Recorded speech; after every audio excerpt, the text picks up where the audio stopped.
ওম শান্তি, ওম শান্তি, ওম শান্তি, ওম শান্তি, ওম শান্তি, ওম শান্তি। হরি বল, হরি বল, হরি বল।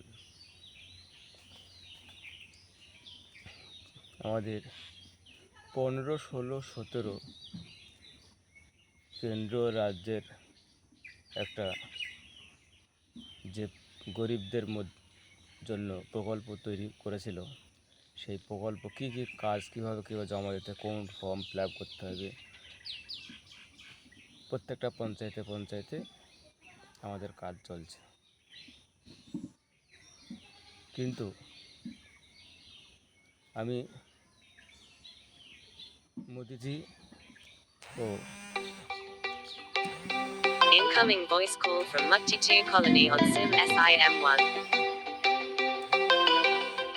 একটা কথা বলতে চাই যে এত প্রকল্পের কোনো দরকারই নাই। এত প্রকল্প করে মানুষকে বিভ্রান্ত ঠিক না, মানুষকে দৌড়াদৌড়ি করানো, কিন্তু তার থেকে আরও ভালো আমার গুরুদেব রাজীব দীক্ষিত, বাড়ি হরিদ্বার, যিনি রামদেবের সঙ্গে অনেক ভিডিও আপনারা পাবেন। তিনি বলেছিলেন, উত্তম খ্যাতি মধ্যম বান, করে চাকরি কুকর্ণ দান। তো এই রাজীব দীক্ষিতের যে বাণী, উত্তম খ্যাতি অর্থাৎ সব থেকে কোনো ভালো কাজ যদি থাকে, চাষাবাদ, কৃষি, এর থেকে ভালো কাজ হয় না। আর দ্বিতীয়ত মধ্যম বান, মাঝখানে যদি কোনো কিছু ভালো থাকে সেটা হলো বান, মানে বাণিজ্য, ব্যবসা। এটা হচ্ছে মধ্যম। যে কোনো ব্যবসা হতে পারে, কুটির শিল্প, স্বনির্ভর ব্যবসা এক কথায়। 3 নম্বর, উত্তম খ্যাতি মধ্যম বান, করে চাকরি কুকর্ণ দান। অর্থাৎ যারা চাকরি করে তারা কুকুরের ন্যায় জীবনযাপন করে।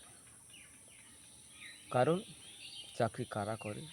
যাদের বুদ্ধি কম, যাদের জ্ঞান কম, তারাই একমাত্র চাকরি করে।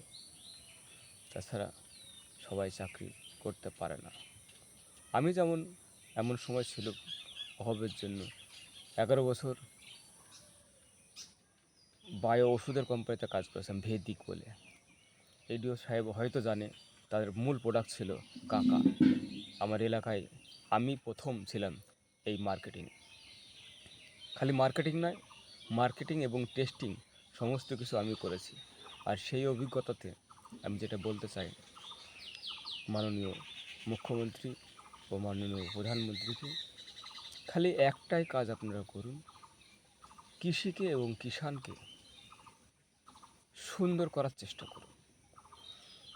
এই দেশ আরও সুন্দর থেকে সুন্দরতর হবে, বিশ্বে 1 নম্বর স্থান পাবে।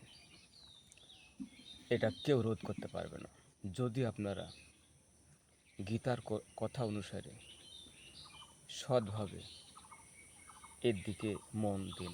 তবে কৃষি, কোন কৃষি? না আধ্যাত্মিক কৃষি, জৈব কৃষি, গোবর গোমূত্রের কৃষি, সেই কৃষি করতে হবে। আর এই কৃষিতে খরচও কম, মানুষের শরীরে উপযোগী বেশি।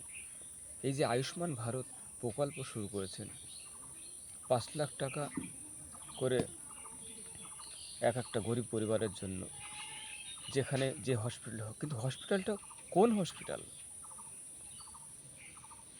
আপনাকে ভাবতে হবে।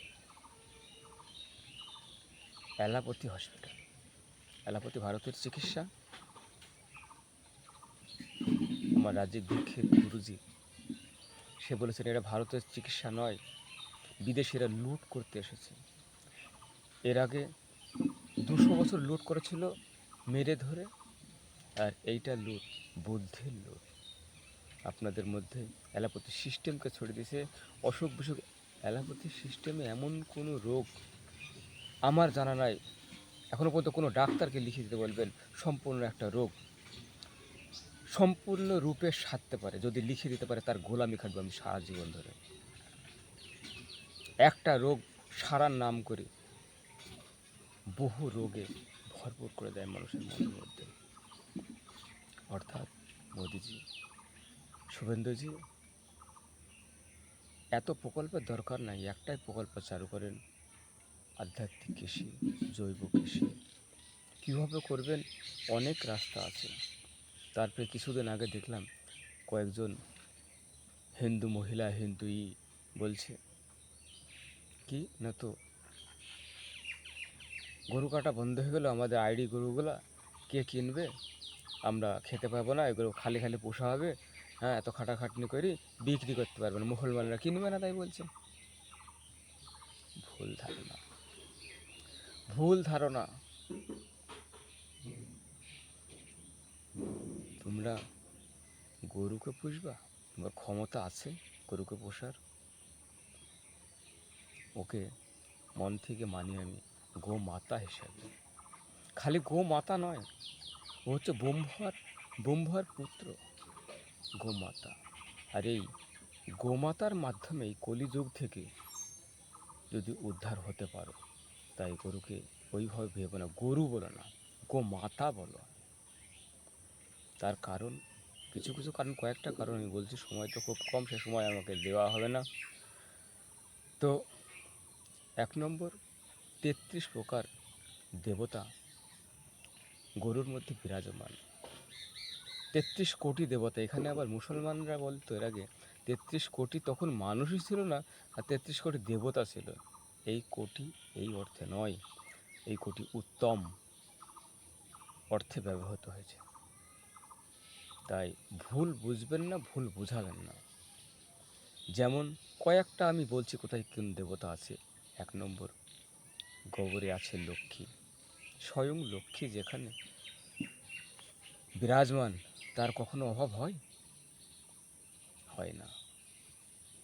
দ্বিতীয়ত, গোমূত্রে আছে ধন্বন্তরী। তো যেখানে ধন্বন্তরী দেবী আছে সেখানে রোগের কোনো বংশই থাকবে না তাদের কাছে। ধন্বন্তরী রোগের দেবতা। যতই কঠিন রোগ হোক, গাছগাছরা মিশিয়ে গোমূত্র যদি শ্রবণ করা যায়, গোমূত্রের যে শিক্ষা আছে সেই শিক্ষা যদি নেওয়া যায়, মানুষের শরীরে রোগই হবে না।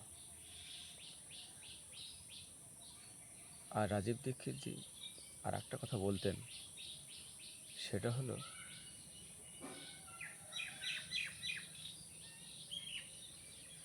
মানুষ রোগী একবার হয়ে গেলে রোগ সারানো মুশকিল। এমন কিছু কর্ম আছে যেখানে মানুষের শরীরে রোগ হবেই না। কয়েকটা নিয়ম খালি পালন করলেই মানুষ সুস্থ থাকবে। কয়েকটা নিয়ম আমি বলতে চাই, বেশি নিয়ম না। প্রথম নিয়ম, সূর্য ওঠার অন্তপক্ষে 2.5 ঘন্টা আগে ঘুম থেকে উঠতে হবে, নিজের কাজকর্ম করতে হবে, একটুখানি সময় হলেও ঠাকুরকে ডাকতে হবে। 2 নম্বর, সকালবেলায় ঘুম থেকে উঠেই জল খেতে হবে, উষ্ণ গরম জল।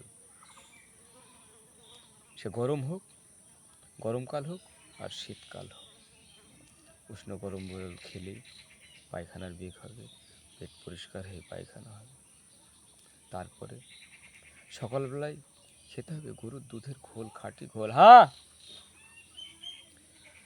গরুর দুধের খাঁটি ঘোল, খাঁটি ঘোল একটু চুন দিয়ে খেলে আরও উপকার। আর